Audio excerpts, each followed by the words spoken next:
How should a Christian marriage look like? I had mentioned that pursuing marriage for happiness is a misguided misguided vision.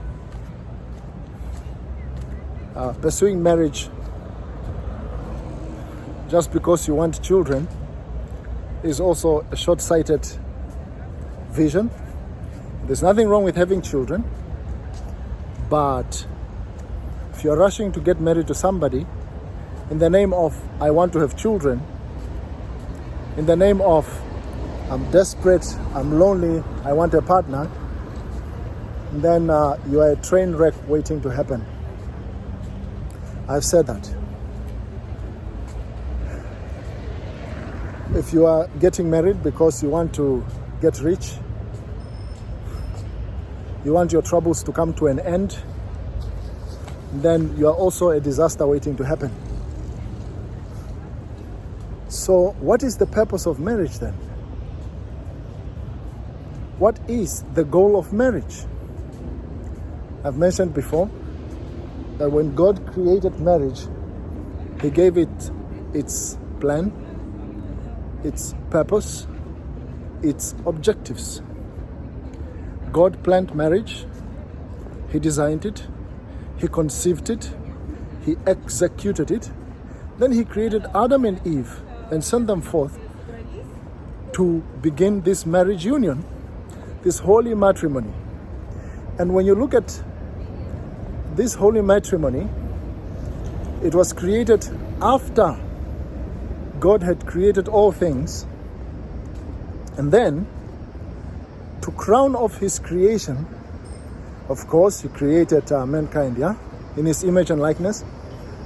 And then, He commissioned man and woman to bear the image of God and to continue procreating. So now let me say this. After God created Adam and Eve, He decided that He will not again stoop down, take dust, and fashion it to create new human beings every single time. He decided not to do that anymore. Another thing God decided not to do is this. He decided to no longer put man to sleep, take his rib, and form a woman out of his rib every single time. So God decided to not do that. What else did He not do? What else did God decide to no longer do? God decided to not send down human beings like He sends down angels to the earth. That human beings do not just pop out of nowhere and then appear on the earth just like that. As in, you just wake up one day and then the population of the earth has increased by 10,000 people every single day by miraculous appearance. That does not happen. God has decided to not let human beings appear miraculously on the earth in an instant as mature men and mature women. But what He has decided instead to do is to create holy matrimony, marriage, as His vehicle, as His instrument to bring forth human beings, to continue the human race. God decided that the vehicle through which human population would increase on the earth is holy matrimony, is marriage. And for that purpose, let me backtrack a little bit. So He created holy matrimony as His single tool, as His single preferred tool to bring forth mankind on the earth, right? And then gave men and women the power to do so. And the reason for doing that is because he wants to have people that worship him, right? God wants to be worshipped.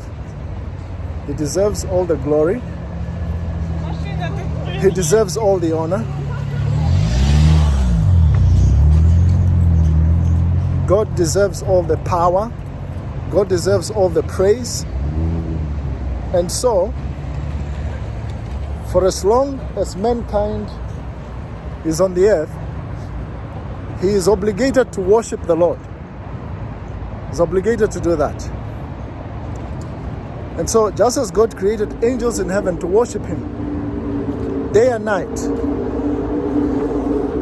so he has created mankind to worship him on the earth, so that the glory of the Lord would fill the earth as the water covers the sea. And so that is the sole reason why God created human beings. He created human beings so that they can worship him, so that they can bring him glory and honor. And then to serve that purpose of bringing him glory and honor through the human population, then he created marriage and commissioned it forth. He commissioned marriage forth with the sole mission of bringing forth inhabitants on the earth who will worship the Lord. Yes, who will give glory to the Lord, who will honor the Lord. All right? So then the objective and the purpose for marriage is set. It's now set. The purpose now. If you go to the book of Malachi, he says,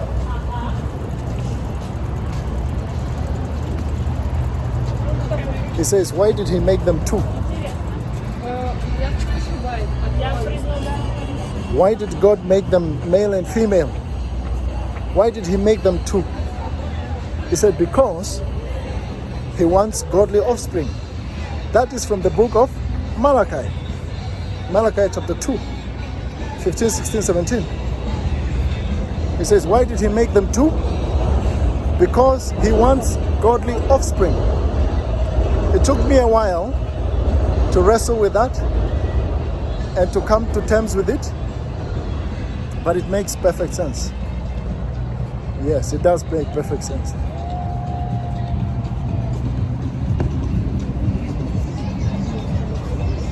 So it makes perfect sense that marriage exists to bring forth worshippers for God. And now, having said that, to serve that purpose, then God created all these other things. He created sexual intimacy. He created sexual desires. He created the desire for children. He created the desire for one another. He created the desire for connection. So then everything else then began to be put in place, including human biology. So then human biology then serves that purpose.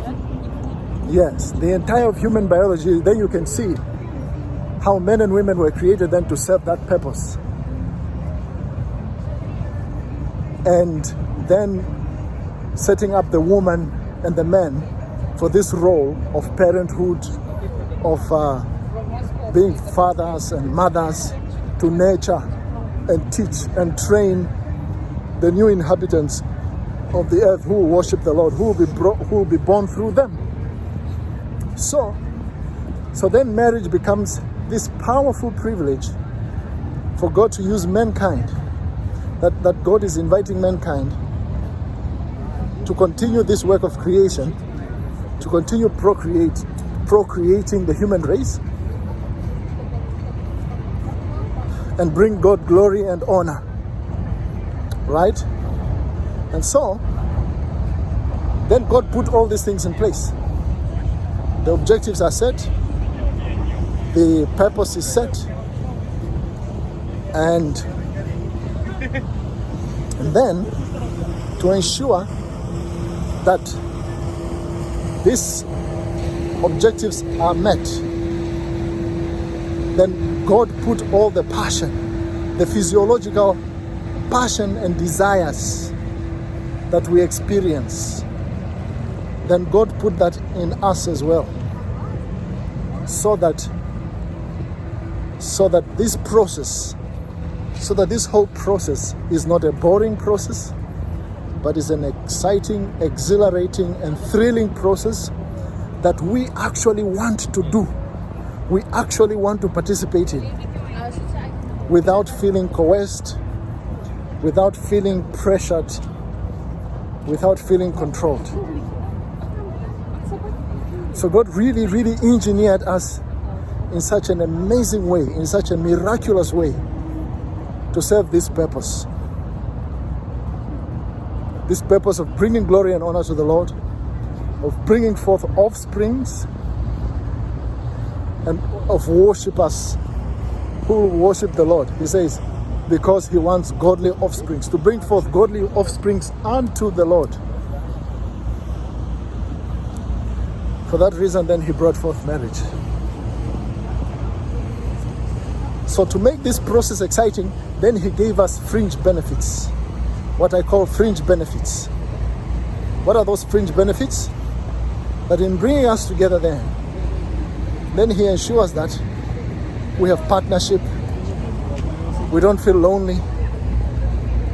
He then ensures that when men and women get married, their combined financial power, financial wealth is more than when they are single.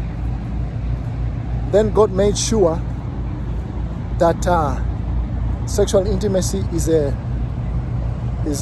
pleasurable, right? It's pleasurable, that the process of having children is pleasurable, desirable, that the idea of marriage is exhilarating, is thrilling, is exciting, is something that people from everywhere treasure and want to participate in, right? And a lot of things then fell into place. And having now set that up, God defined how marriage should look like, which then I would call how a Christian marriage should look like, how a Jewish marriage should look like, how a Christian marriage should look like, how the marriage of the sons and daughters of Adam should look like. And I will look at that in the next video.